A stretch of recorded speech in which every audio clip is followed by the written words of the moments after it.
नमस्कार दोस्तों, मैं जितेंद्र कड़वा आज आपके साथ फिर से हाजिर हूँ भारतीय संविधान की नई क्लास को लेकर। पीछे तक हमने मौलिक अधिकार एक टॉपिक कंप्लीट किया। आज इसी क्लास को आगे बढ़ाते हुए एक नया टॉपिक, एक नए जोश के साथ हम पढ़ने जा रहे हैं। नाम है राज्य के नीति निर्देशक तत्व। राज्य के नीति निर्देशक तत्व। तो टॉपिक का नाम है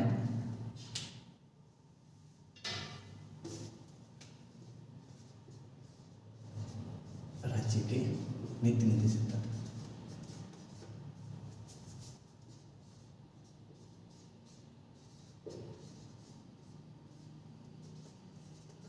इन्हें इंग्लिश में direct principle of state policy भी कहा जाता है। ठीक है, DPSP, direct principle of state policy भी कहा जाता है। आज इसी टॉपिक को हम अच्छे से पढ़ेंगे।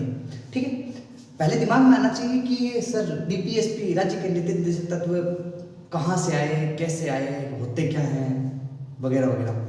तो आप याद रखना कि सबसे पहले नीति निर्देशक तत्वों का उल्लेख अगर भारतीय संविधान में बात करें या भारतीय राजनीति में बात करें तो एक 1935 का अधिनियम आया था। आपको मैंने बताया था 1935 भारत शासन अधिनियम।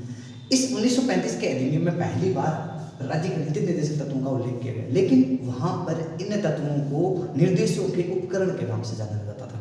ठीक है, फिर आप पूछोगे कि क्या जिस प्रकार हमारे संविधान में बहुत से ऐसे आर्टिकल्स है, बहुत से ऐसा प्रावधान है जो हमने दूसरे देशों से अडॉप्ट किया, क्या इन नीति निर्देशक तत्वों को भी दूसरे किसी देश से अडॉप्ट किया? हाँ, इसका जवाब होगा हाँ, बिल्कुल।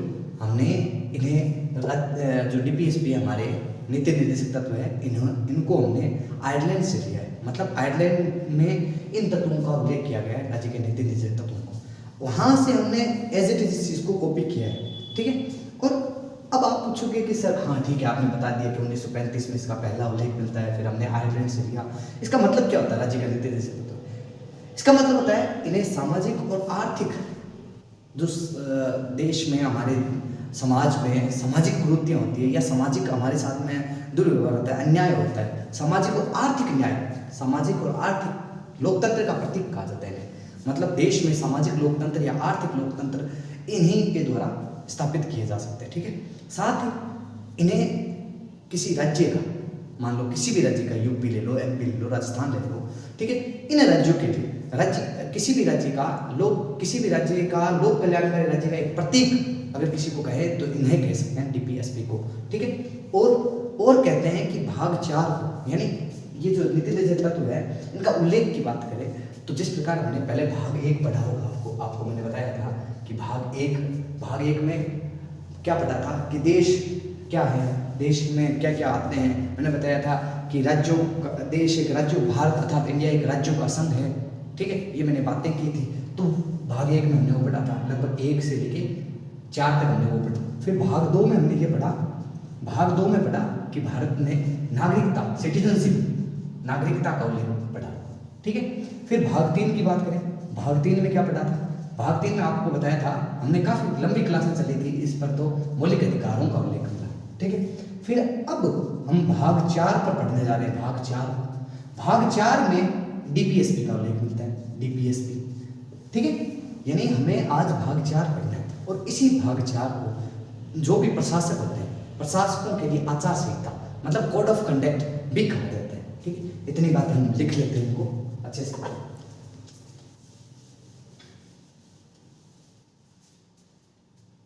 देखिए, पहले आप लिखेंगे राज्य के नीति निर्देशक तत्व।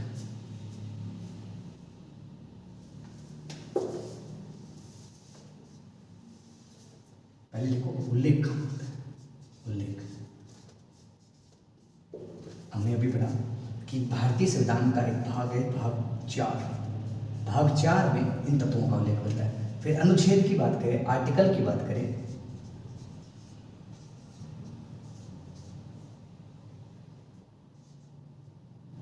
अनुच्छेद की बात करें तो अनुच्छेद है, हमने देखो 1 से 4 वो चीज़ें पढ़ी जो भारत के राज्य क्षेत्रों का उल्लेख मिलता है। फिर 5 से 11 तक हमने नागरिकता पढ़ी। फिर हमने 12 से लेकर 35 तक हमने मौलिक अधिकारों को पढ़ा। तो इनकी शुरुआत हो जाएगी 36 से लेकर 51 तक। आर्टिकल 36 से या अनुच्छेद 36 से 51 तक इन तत्वों का उल्लेख मिलता है, मतलब DPSP या नीति निर्देशक तत्वों का उल्लेख मिलता है। ठीक है, फिर अभी बताया मैंने कि 1935 के अधिनियम में 1935 के अधिनियम में अधिनियम में इन तत्वों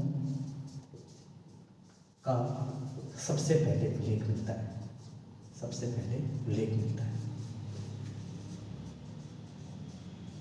उल्लेख मिलता है। ठीक है, डीपीएसपी को मिलता है। तो साथ हम ये भी लिखेंगे कि 1935 अधिनियम में, 30 के अधिनियम में इन्हें 1935 के अधिनियम में इन्हें निर्देशों का उपकरण, निर्देशों का उपकरण, ठीक है, निर्देशों का उपकरण कहा गया। ठीक है, ये चीज आप स्पेशली याद रखोगे।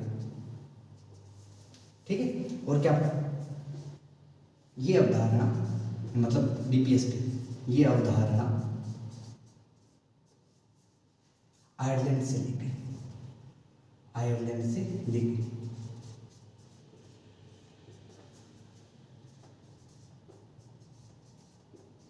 ठीक है, ये अवधारणा हमने कहां से ली? आयरलैंड से ली। ओके,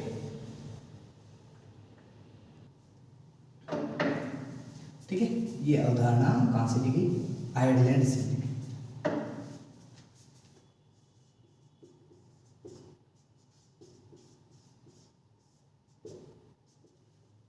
कहां से ली गई? आयरलैंड से। इन चीजों को स्पेशली ध्यान रखना। सीधा क्वेश्चन आ जाता है कई एग्जामों में कि बताइए डीपीएसपी को हमने कहां से लिया, तो याद रखोगे कि इन्हें कहां से लिया गया? आयरलैंड से लिया गया। फिर इन्हें इनकी बात कर रहे हैं, अभी मैंने बताया कि इन्हें सामाजिक और आर्थिक लोकतंत्र का प्रतीक कहा जाता है। इन्हें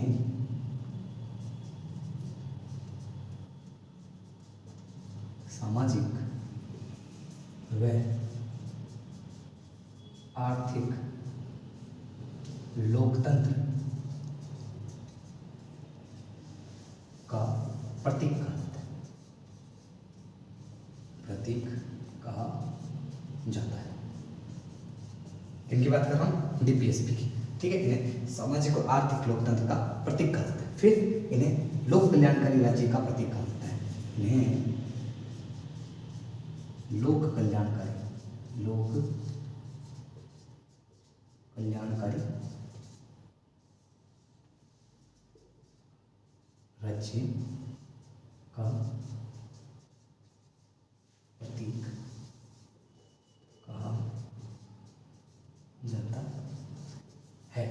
ठीक है, मतलब पहले तो हम कह सकते हैं कि इसे सामाजिक और आर्थिक लोकतंत्र का प्रतीक कहा जाता है। साथ दूसरा पॉइंट लिखना है, इन्हें लोक कल्याणकारी राज्य का प्रतीक कहा जाता है। फिर मैंने ये भी बताया कि भाग 4 को प्रशासकों के लिए आचार संहिता, कोड ऑफ कंडक्ट भी कहा जाता है। ठीक है, तो ये भी लिख सकते हैं कि भाग 4 को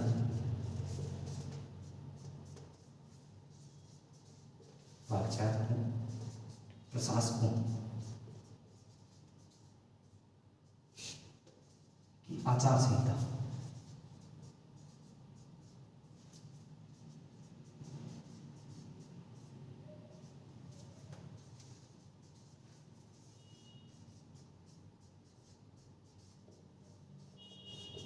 ठीक है। ये हुई छोटी छोटी बातें डीपीएसपी के बारे में। डीपीएसपी क्या कहना चाहता है, डीपीएसपी कहाँ से लिया गया। पहले तो उल्लेख का मिलता है कि भाग 4 में इनका उल्लेख मिलता है। फिर ये पढ़ा कि भाग, अगर अनुच्छेद की बात करें तो अनुच्छेद 36 से 51 तक इनका उल्लेख मिलता है। फिर 1935 के अधिनियम में इन तत्वों को सबसे पहले उल्लेख मिलता है। वहाँ क्या कहा गया? 1935 के अधिनियम में इन्हें निर्देशों का उपकरण कहा गया। फिर ये अवधारणा हमने कहाँ से ली? आयरलैंड से ली। फिर इन्हें सामाजिक व आर्थिक लोकतंत्र का प्रतीक कहा जाता है। फिर इन्हें लोक कल्याणकारी राज्य का प्रतीक कहा जाता है। साथ ही भाग 4 को प्रशासकों के लिए आचार संहिता, कोड ऑफ कंडक्ट कहा जाता है। ठीक है, इतना आप लिख लीजिए। स्क्रीनशॉट लेना चाहते हैं, स्क्रीनशॉट ले लीजिए। ओके दोस्तों, ले लिया होगा आपने स्क्रीनशॉट, या फिर लिख लिया होगा। साफ कर दो।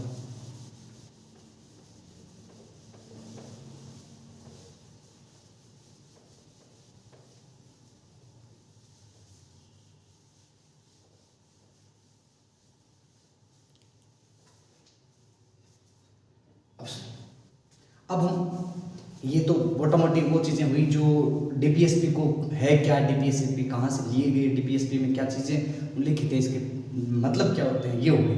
अब हम इन डीपीएसपीओ को थोड़ा गहराई से पढ़ेंगे। डीपीएसपी में यानी राज्य के नैतिक निर्देशकत्वों में जो 36 से लेकर 51 तक जो आर्टिकल है, उन आर्टिकलों को ध्यान में रखेंगे। आज पहला आर्टिकल हमने भी पढ़ा कि उल्लेख कहाँ से कहाँ तक मिलता है, तो आर्टिकल 36 से 51 तक। अब पढ़ते हैं आर्टिकल 36 क्या है, यानी अनुच्छेद या आर्टिकल एक ही चीज़ है, याद रखना। अनुच्छेद 36 क्या कहता है, आर्टिकल 36 क्या कहता है, सुनिए। आर्टिकल 36 राज्य शब्द को परिभाषित करता है। अब कई के दिमाग में आ रहा होगा कि सर हमने राज्य शब्द का उल्लेख तो हमने पीछे भी कहीं पढ़ा था। जी बिल्कुल पढ़ा था। आपको याद होगा जब हमने भाग 3 मौलिक अधिकारों को सबसे पहले पढ़ा था, तो मौलिक अधिकारों में एक आर्टिकल आया था 12। उस आर्टिकल में ये लिखा था कि उसमें भी क्या लिखा गया था, राज्य शब्द को परिभाषित किया गया। हाँ, बात जो 12 में लिखी, आर्टिकल 12 में जो बात लिखी है वही 36 में लिखी है। और यहाँ भी यही लिखा है कि भाग 4 में उल्लेखित या भाग 4 के अनुच्छेद 36 में उल्लेखित राज्य शब्द का अर्थ वही है, राज्य शब्द का अर्थ वही है जो भाग 3 के आर्टिकल 12 में मिलता है। अब कई बच्चे कहेंगे सर हमने पीछे की क्लासें नहीं ली और हम भूल गए, दिमाग से निकल गया, लेकिन इस बात का भी हमारे पास लोग है, हम यही दोबारा राज्य शब्द क्या है इसको आराम से सुनेंगे। देखो राज्य शब्द क्या है, कभी भी आपके सामने राज्य शब्द आ जाए संविधान के अकॉर्डिंग, तो आपको ये नहीं समझना है कि UP, MP, Rajasthan, Chhattisgarh, Uttarakhand, Manipur, Telangana, no, इनको आपको नहीं समझना है।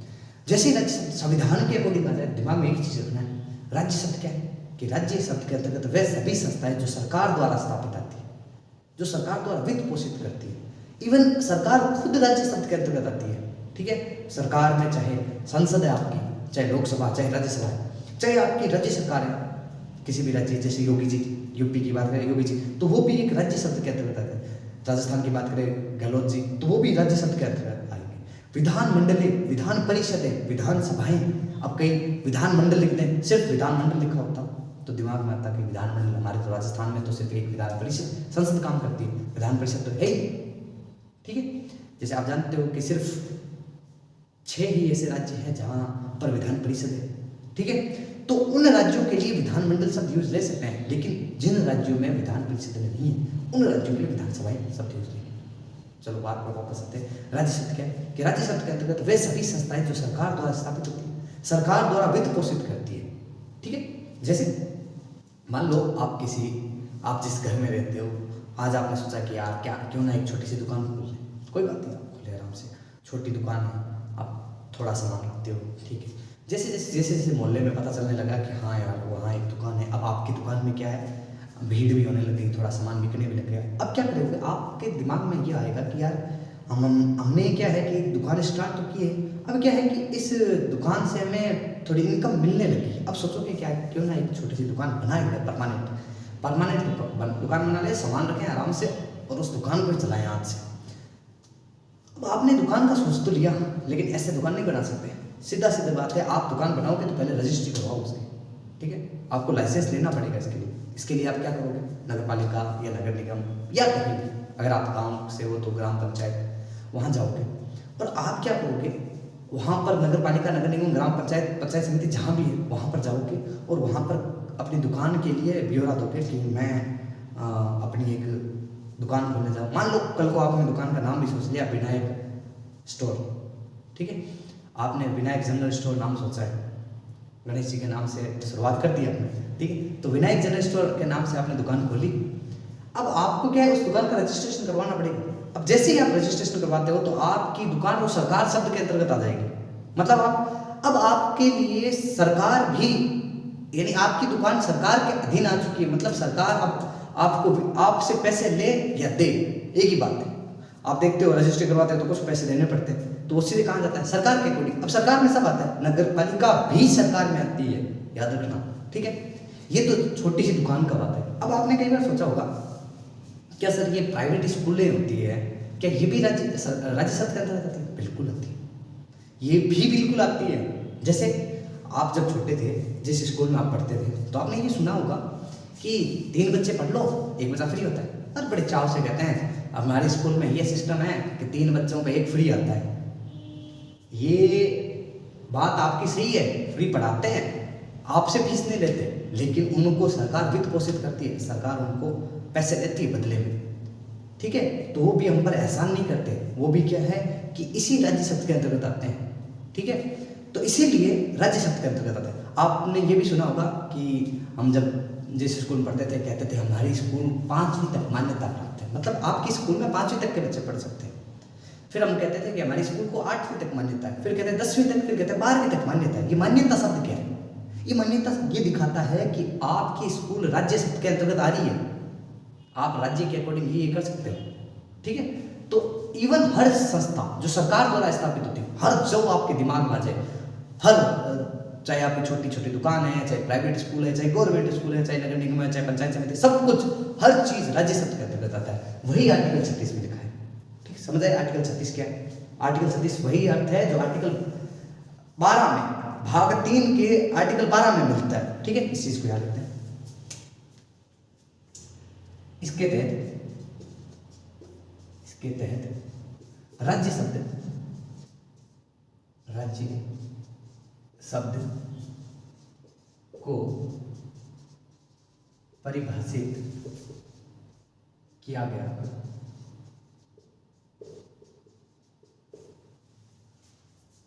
यहां राज्य शब्द का अर्थ वही है जो भाग 3 के अनुच्छेद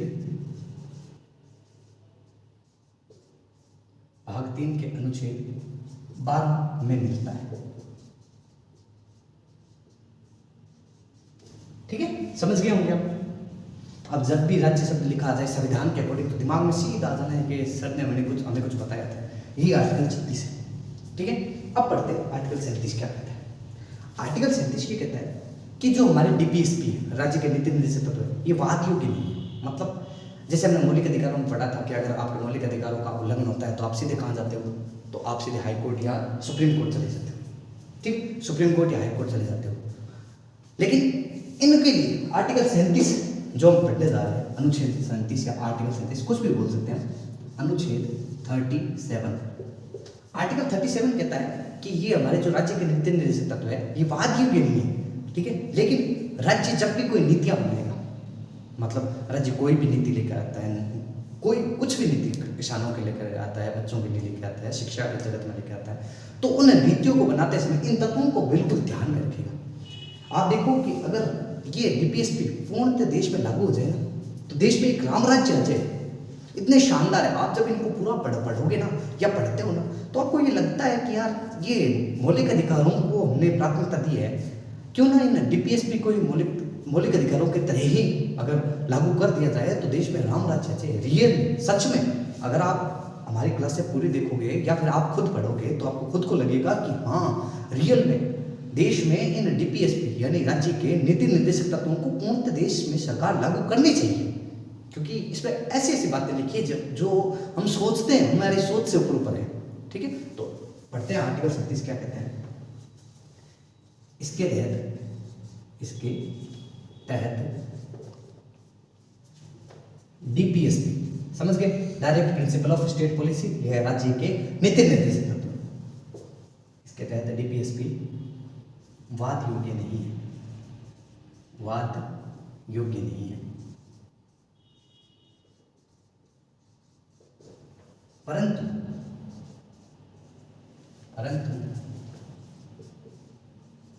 राज्य नीतियां बनाते समय इन तत्वों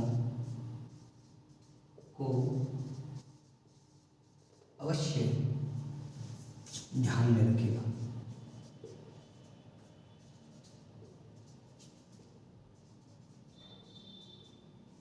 ठीक है, राज्य नीतियां बनाते समय इन तत्वों को अवश्य ध्यान में रखेगा। ये है आर्टिकल 37, ठीक है, 36 और 37 इनको आप लिख ले, स्क्रीनशॉट लेना चाहते स्क्रीनशॉट ले लीजिए।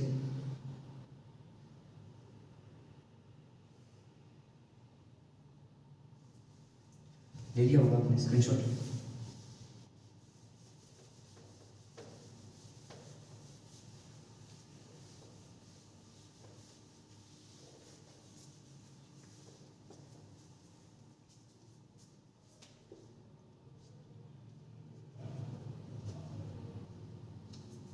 अब पढ़ते हैं आर्टिकल 38।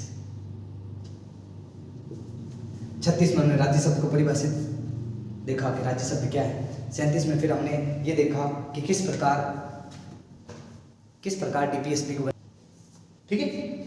आर्टिकल 38 आप आराम से पढ़ेंगे।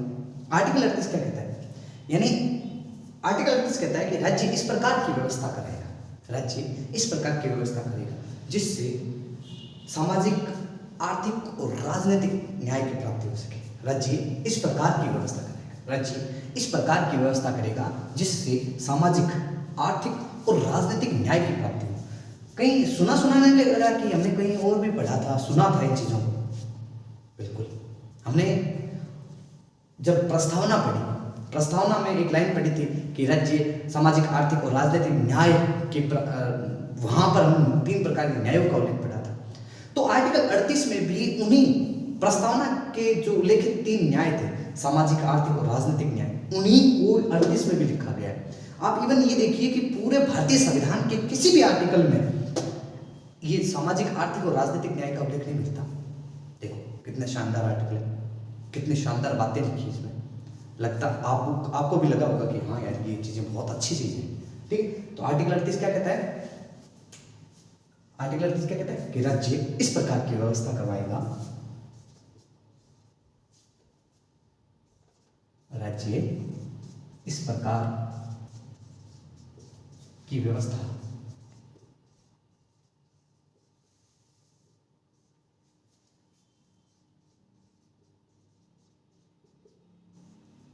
करवाएगा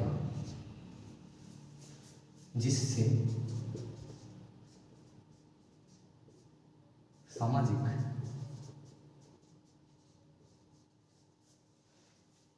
आर्थिक एवं राजनीतिक न्याय की प्राप्ति हो सके। नैतिक न्याय की प्राप्ति हो सके।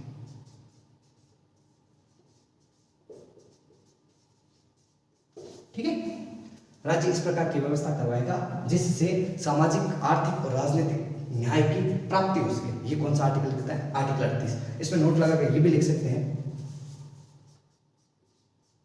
क्या लिखोगे? ये हम लिख सकते हैं कि इन तीनों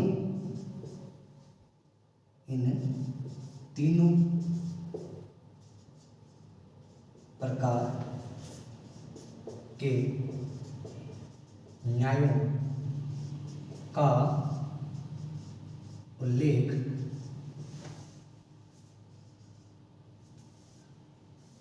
भारतीय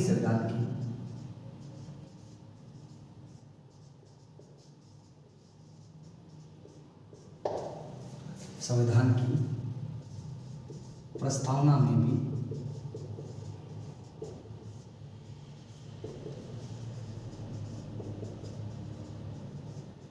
मिलता है। दूसरा नोट लगा के लिखेंगे।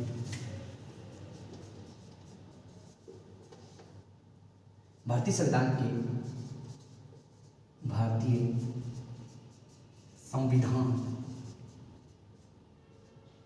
के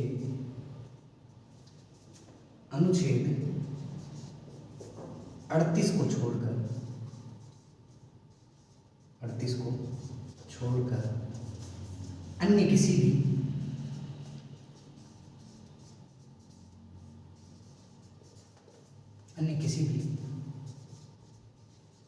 अनुच्छेद में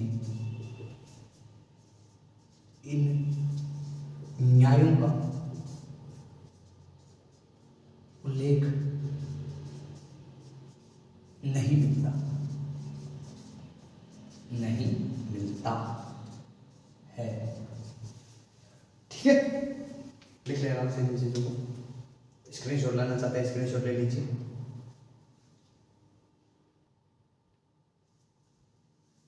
ओके दोस्तों, आगे इस क्लास को आर्टिकल 40, आर्टिकल 39, आर्टिकल 39A इन आर्टिकलों को अगली क्लास में पढ़ेंगे। आप इन आर्टिकलों को अच्छे से पढ़ें, इनसे क्वेश्चन पेपर में सीधा सीधा एग्जैक्ट क्वेश्चन पूछे जा सकते हैं। तो इन क्वेश्चनों को या फिर जो मैं नोट लिखाता हूँ इनको स्पेशली ध्यान रखें, क्योंकि क्वेश्चन इन्हीं से पूछे जाएंगे आपके। तो इन बातों को स्पेशली ध्यान रखें। बाकी पढ़ते रहे, निरंतर पढ़ते रहे।